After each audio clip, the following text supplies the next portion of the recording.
The 170mm self-propelled guns and 240mm MRLS in forward positions are capable of surprise, massive concentrated fire on the Greater Seoul metropolitan area. The 300mm MRL currently under test development by North Korea is able to reach the middle part of the rock considering its maximum firing range. Additionally, North Korea has reinforced its artillery forces with 122mm towed MLRS systems in the coastal area near the West Sea coast and near the front lines. The North Korean artillery pieces would be protected by covered trenches to enhance their survivability during combat operations. Altogether, the South Korea estimates that the North has some 8,600 pieces of tube artillery and 5,500 MLRS batteries available to its forces. Meanwhile, North Korea is also modernizing its armored forces, but the mechanized troops are not the main focus of the regime in Pyongyang. Equipment modernization is also constantly pursued, such as replacing the existing T-14 and T-55, the main tanks of the armored and mechanized units, with the Chonmaho and Songun-ho tanks, the white paper reads.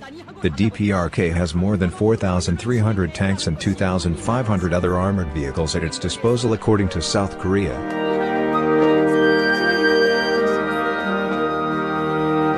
Other than North Korea's mass dug-in artillery forces, Pyongyang's enormous and well-trained Special Operations Forces are the most dangerous threat facing the United States and the South.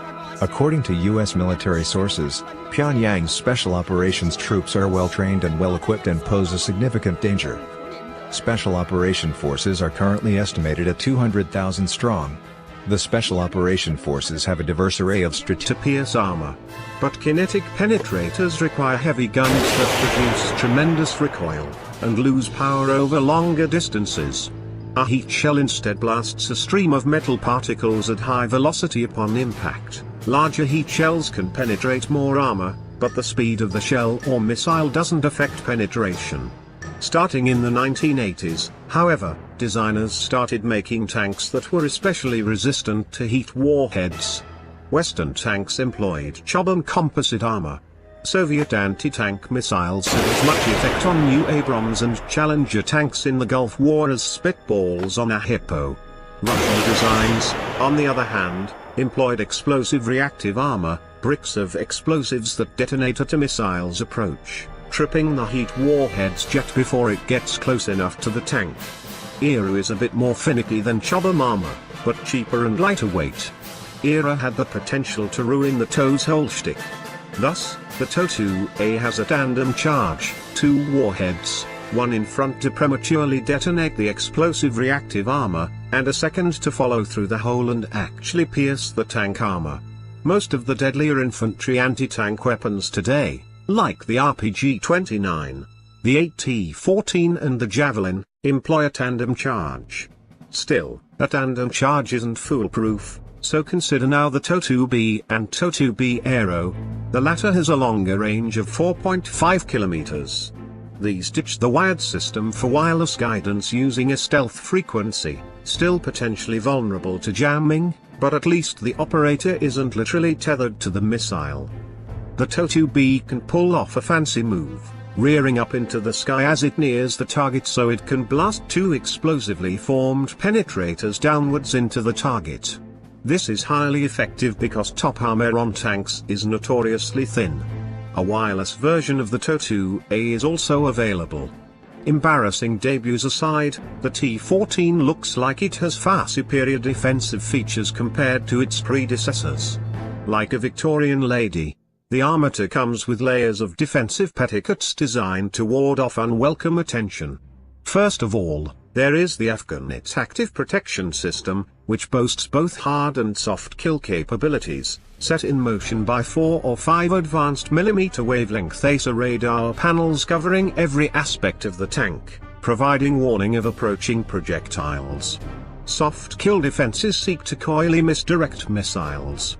4 multispectral smoke grenade dischargers can launch countermeasures that not only visually shroud the tank, but also mask the vehicle's infrared signature and block targeting lasers and radars. The optically guided TOW doesn't care about the latter, but if the operator can't see the tank then there's a better chance of missing, especially if the tank moves. The countermeasures also work in theory against top attack missiles, particularly if they aren't manually guided like the TOW. Next up, we have the hard kill element that swats down impertinent missiles that don't take no for an answer. The Afghanet's radar system automatically turns the turret turns towards incoming projectiles so that the active kill system can engage. 5 discharge tubes on each side of the turret can shoot rockets aimed at the incoming projectile. The Afghanet system is untested in action, but other hard kill systems such as Trophy have proven effective against missiles in combat. If the soft and hard kill coaxial machine gun.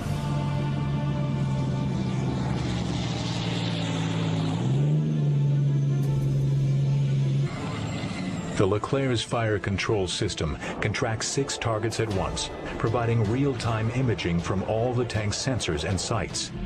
This system can be operated independently by the gunner or the commander.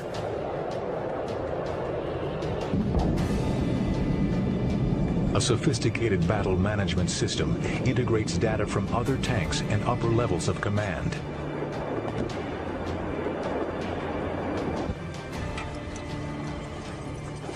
Tank crews no longer communicate simply by radio, but exchange critical information through digital data systems. The LECLERC was designed around a centralized computer architecture. In battle, the LECLERC is in constant communication with other armored vehicles in its unit. This allows the crew to be aware of the precise location, fuel status, remaining ammunition, and other relevant information for each vehicle in their battle unit.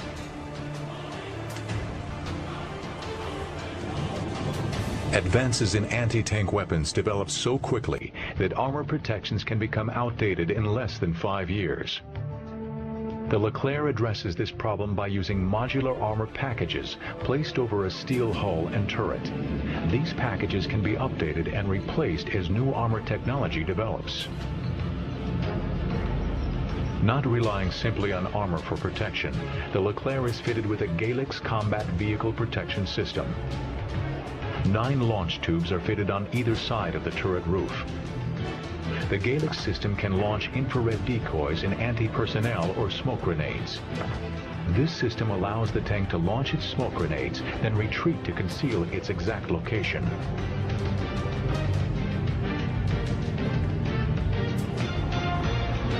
One of the key differences between the LECLERC and other contemporary tanks is its replacement of a human loader with an automatic loading system, reducing the crew size to 3.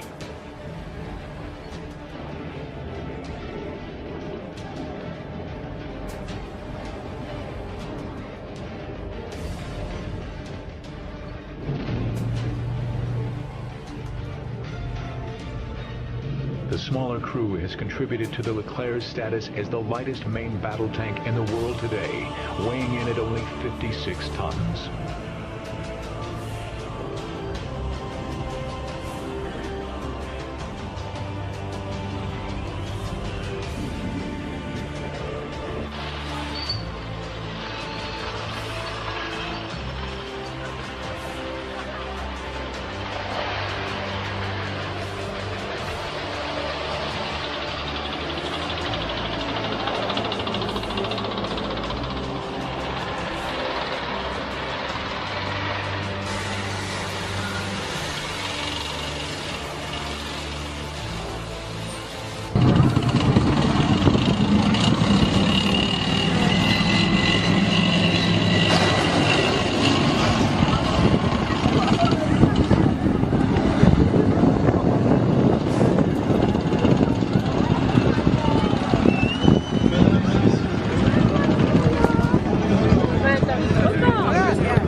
T-14 with a new 152mm gun but also develop a nuclear tank shell for tactical use on the battlefield. It is unclear whether a 152mm sub-kiloton low-yield round is already under development.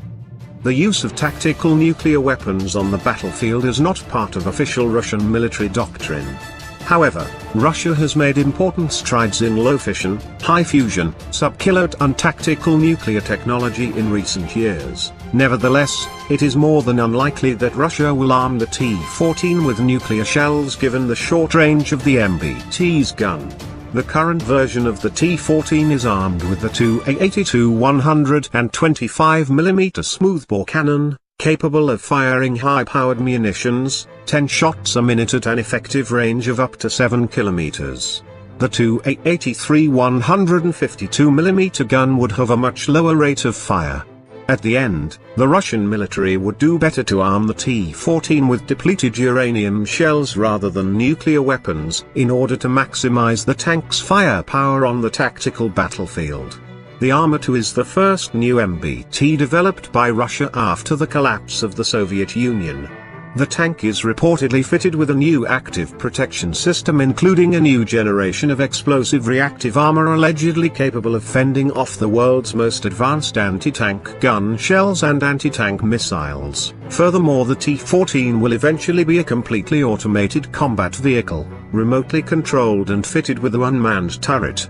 The T-14's genuine combat capabilities are unknown, and will remain so until tested in actual combat. As of now, no T-14 MBT-70.